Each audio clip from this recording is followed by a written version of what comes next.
Xin chào cô bác, anh chị và các bạn. Hôm nay mình chia sẻ thêm một công thức mới làm bánh bông lan kết hợp với phô mai con bò cười. Bánh bông lan này thì rất là thơm luôn, bánh xốp, bông rất là đẹp luôn nè. Cô bác, anh chị và các bạn thấy thích thì cùng vào bếp làm cho gia đình mình thưởng thức nha. Thành phần nguyên liệu thì ở đây mình có 4 miếng phô mai con bò cười, 4 cái trứng gà, 40g dầu ăn, 50g sữa tươi không đường, 90g đường, 85g bột mì số 8, một tí xíu chanh, một chút vani để cho cái bánh của mình nó được thơm. Phần nguyên liệu thì mình sẽ để dưới đường mô tả để cho cô bác anh chị dễ tham khảo nha. Mình sẽ đi tán nhuyễn cái phần phô mai này ra. Mình dùng cái muỗng á, mình tán nhuyễn xuống gì nè. Mình cho dầu ăn vô luôn. Cùng với sữa tươi không đường mình cho vô luôn. Mình cho cái nồi phô mai lên trên bếp để mình làm nóng dầu với sữa này để cho phô mai nó tan đều ra.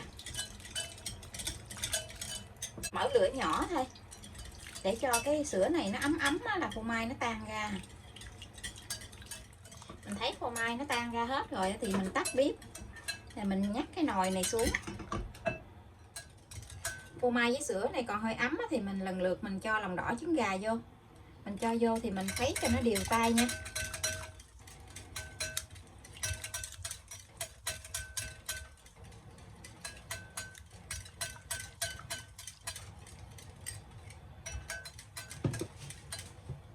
Mình cho vài giọt vani để cho cái bánh của mình nó được thơm. Mình khuấy đều cái trứng này ra hết. Tiếp theo thì mình sẽ gây bột vô.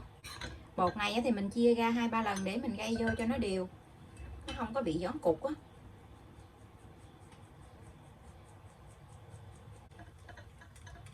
Cô bác mà làm bánh này thì rất là thích luôn á, tại vì cái bánh nó rất là thơm luôn.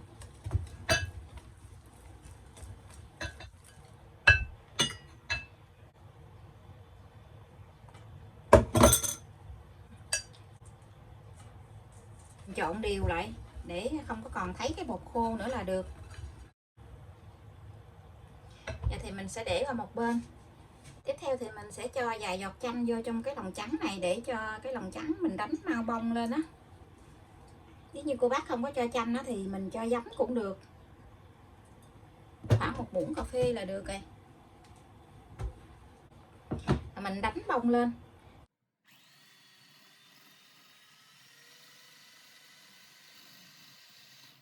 Thấy nổi bọt bóng lớn thì mình cho đường từ từ vô mình đánh. Đường này thì mình chia ra làm nhiều lần để cho đường nó mau tan á.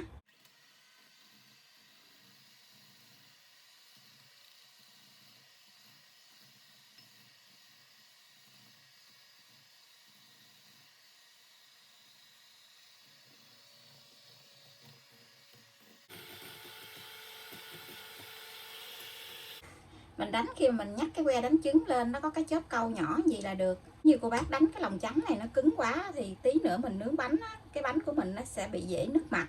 Còn mềm quá thì cái bánh của mình nó sẽ bị đặc á, nó nặng bánh, nó không có được bông. Như vậy thì mình sẽ ngưng nha.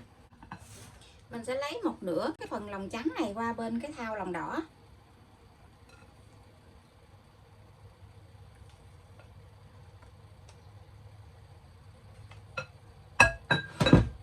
Mình dùng cái phới này mình trộn cho nó đều lại, nó không có còn bị gión cục cái phần lòng đỏ.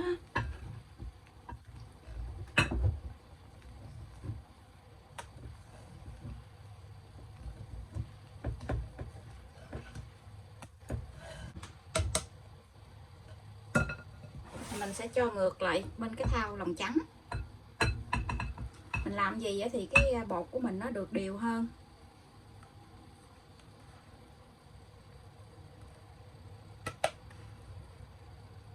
Dùng cái phới này mình trộn vài đường để cho cái bột này nó được đều, nó bớt gión cục cái lòng trắng với lòng đỏ. Mình trộn sơ qua gì thì mình dùng cái muỗng dẹp nè, mình vét bột, mình trộn từ dưới mình trộn lên, mình hất sát với cái đáy thau để cho cái phần lòng trắng với lòng đỏ nó được đều. Mình trộn nhanh tay nhưng mà nhẹ thôi.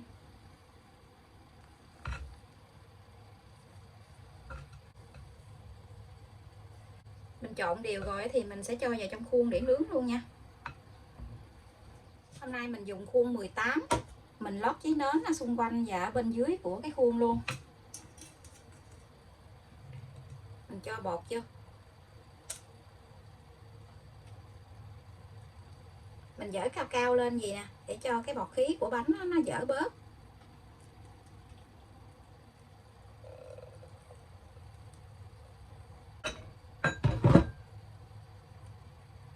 Mình cho bột vào trong khuôn rồi thì mình dùng chiếc đũa nhọn này nè, mình đi cái đường xoắn ốc để cho mặt bánh nó được vàng đều ra. Lò nướng thì mình mở lên cho cái lò nó nóng trước 10 phút. Lò mình có 3 ngăn thì mình cho ở ngăn thứ 3 là ngăn dưới luôn. Mình nướng ở nhiệt độ là 150 độ C, mở 2 lửa. Thời gian nướng là 60 phút. Không cần mở quạt, cô bác cam nhiệt độ của lò nhà mình nha. Bánh mình đã nướng xong, bây giờ thì mình sẽ hé cửa lò ra, mình để cái bánh ở trong lò thêm 3 phút nữa thì mình hãy lấy ra nha. Để tránh cho cái bánh mình nó bị sốc nhiệt á. Khi mình đem ra sớm quá thì cái bánh của mình dễ bị xẹp lắm. Cái bánh nó nở bên trong rất là cao luôn. Mình lấy cái bánh ra khỏi lò, mình lấy cái bánh ra khỏi khuôn luôn.